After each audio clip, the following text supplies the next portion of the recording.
হঠাৎ আপনাকে এক ডাক্তার রিপোর্ট দিয়ে বলল আপনি মাত্র 30 দিন বাঁচবেন, আপনার ক্যান্সার হয়েছে, এখন আপনার শেষ স্টেজ যাচ্ছে।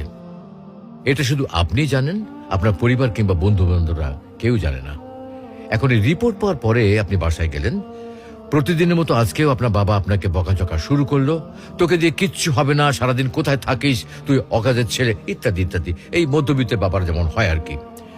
তখন কি প্রতিদিনের মতো আজও আপনি তর্ক করা শুরু করবেন, নাকি প্রাণ ভরে বাবার বকাগুলো শেষবারের মতো আরেকবার শুনে নেবেন? হঠাৎ আপনার মা এসে আপনাকে বলল, নে বাবা ভাতটা খেয়ে নে। আপনার মনে হবে এই বুঝি আপনার মায়ের শেষ হাতের খাওয়া, আপনি আর বাঁচবেন না। আপনি পরম তৃপ্তি নিয়ে খাবেন এবং আপনার কাছে মনে হবে এটা আপনার শ্রেষ্ঠ খাবার, যদিও ডাল ভাত হোক না কেন। আপনি বের হলেন, পুরনো এক বন্ধুর সাথে দেখা, আপনি যাকে মোটেও সহ্য করতে পারেন না, সব সময় তার সাথে কথা কাটাকাটি হয়, আজকেও সে আপনাকে কিছু কথা শুনিয়েও দিল। আচ্ছা, এখন কি আপনি তার সাথে তর্ক শুরু করে দেবেন? মোটেও না।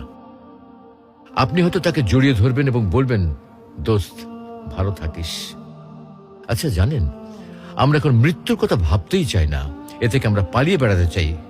কিন্তু যদি আপনি ভাবেন যে আজই আপনার শেষ দিন, তাহলে দেখবেন সবকিছুই আপনার কাছে ভালো লাগছে। তাই ইগো ছেড়ে দিন, ইনশাল্লাহ আপনার মন ভালো হয়ে যাবে।